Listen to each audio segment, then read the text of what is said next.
Hello there. If you're seeing this, I've dedicated my whole last day of summer to making this video. I hope you enjoy my insane ramblings about some silly video game. Also, spoilers for Rain World and the Watcher DLC. Recently, I've gotten back into Rain World to actually beat the Watcher DLC. Now that I've played through most of it and getting the spinning top ending, I feel qualified to talk about the lore of this game, something I am extremely ecstatic about. And one of the main gimmicks about this slugcat in particular is its relation to the concept of a ripple.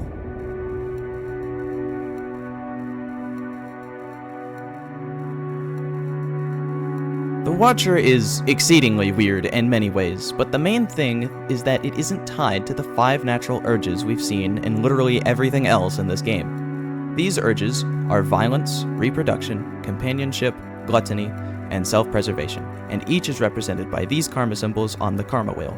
Every slugcat has a karma wheel except for the Watcher, but only after Spinning Top takes you away from the main facility grounds where every other campaign should take place.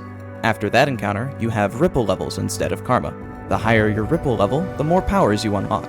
The main explanation behind these powers is Ripplespace. Ripplespace is a sort of shadow realm of the physical plane that looks exactly like it, but doesn't have any creatures or other things. I'm gonna go ahead and say that Ripplespace is a window into the great cycle from a space beyond it. This fits the idea that the Watcher is more of an onlooker of the cycle and is somewhat detached from it. Everything points to the Watcher not being a creature bound by the cycle and can detach itself from it in some way. There are a few things to be found in Ripplespace, that being Damon, the Ripple Spawn, and occasionally Spinning Top. Let's start with the easy stuff, these guys. When you reach a high enough ripple level, you'll begin to tear a rift in reality and maybe let something through it. Once you reach Ripple 9, you can fully view what Ripplespace looks like. The Ripple Spawn are the only creatures that inhabit Ripplespace. Most are harmless aside from Ripple amoebas, which actively try to hunt you down and kill you. The thing about Ripple Spawn is that they largely resemble Void Spawn in other campaigns that you see whenever you've eaten a neuron. My crackpot theory here regards creatures that exist outside of the Great Cycle. You see, Void Spawn are tied to the Void in that they will swim in whatever direction the depths are in. The Void is related to things beyond the cycle, mainly the act of ascension. Ripple Spawn are tied to Ripplespace because that is where they can be found. Ripplespace is related to things beyond the cycle because nothing that inhabits Ripplespace or has access to it is a part of the cycle. The idea here is that creatures like the Void and Ripple Spawn are prime examples of what is to be found in creatures that aren't a part of the cycle. They swim around but are never seen, only to those who possess some sort of higher thought or ability. As for why the Ripple amoebas attack and kill you, it probably has to do with the fact that you're not supposed to be in Ripplespace. In the end, the Watcher is just another simple-minded creature bound to the Great Cycle as all creatures are. But when Mr. Squiggly decided to give him the ability to tear the fabric of space and time, the biggest and most powerful of the Ripplespace inhabitants have something to say about it. Especially when that power can be used to bring about the end of the world. I guess you could see the Ripple amoebas as the border patrol of Ripplespace, kinda like how the Void worms are the border patrol of the Void, but I don't think they're connected like that. Echoes are definitely tied to Ripplespace in some way. The main echo that we see as the Watcher is Spinning Top, who, as an ancient child, was ascended at a very young age before he could become attached to his life. When he became an Echo, he only wanted to know if the world still remembers him, even after he lived such a short life. Now, Spinning Top travels all around the world to discover what he missed, and when you reach Ancient Urban, his memory of what the world used to look like, he is able to ascend, moving towards the White Door, as he calls it. But we're not here for that messed up stuff, because Spinning Top has access to Ripplespace, rifts, and is even able to pass his abilities down to the Watcher. We know echoes are apart from the cycle in a way because you can only see them when you are at or above Karma 5, the most enlightened and close to ascending that a regular creature can be. And as we all should know, ascending is the act of leaving the cycle. When an echo appears, there are no creatures. The area has this bluish tint to it, and echoes have this rippling aura around them.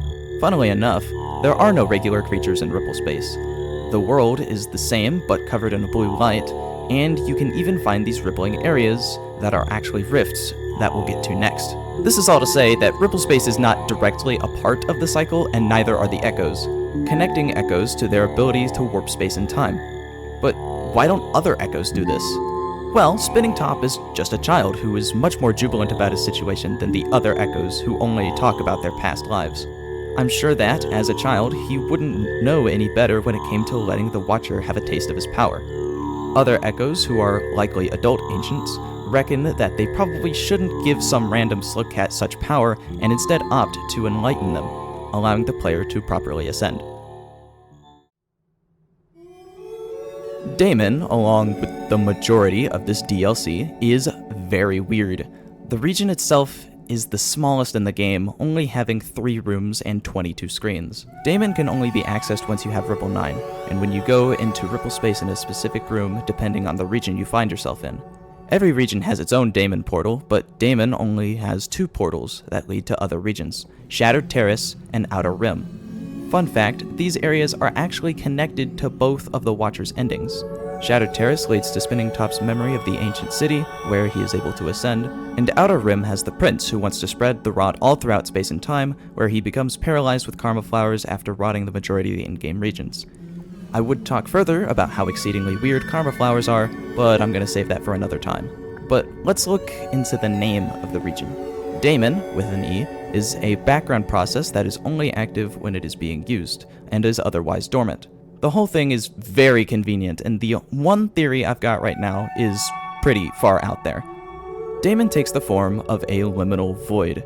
If we look at the definition of liminal, it says relating to a transitional or initial stage of a process. This does sort of hold true, as it marks a transition where the Watcher is done gaining its powers, and it's time to put them to use to obtain the endings. It appears that Damon's only purpose is to make reaching these 2 aforementioned areas a lot easier. The theory is that maybe Ripplespace allowed the Watcher to create this area to accomplish its goals? So in that case, does Ripplespace have the ability to create worlds like this? Maybe? I'm honestly not sure, and I'm gonna have to throw in the towel for this one. I'm just hoping that this isn't just bad game design, because it would drag my opinion of the DLC down a lot. In conclusion, Ripplespace is a weird shadow realm of the world that is apart from the cycle. Here you are able to traverse the world like normal and see the minor reflections of creatures within the cycle, although they cannot see you. The only inhabitants are Ripplespawn, some of which actively tried to hunt you down because the Watcher is not supposed to have access to such power. Ripplespace is also able to create rifts in space and time to other parts of the cycle, allowing for teleportation and time travel as we see in-game. Echoes are also related to Ripplespace, which allows them to travel through time and space as well. Whenever an Echo is nearby, the visual effects of Ripplespace can be seen regardless of the creature that encounters them, as long as they are as enlightened as a regular creature can be. Echoes also have the ability to give access to Ripplespace to regular creatures, but cases of this are exceedingly rare. Ripplespace also may or may not have the ability to create a world between worlds, such as Damon, which conveniently aligns with the goals of the user.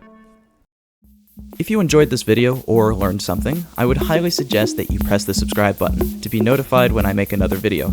I'm also trying to reach 500 subscribers by the end of the year, so everything helps.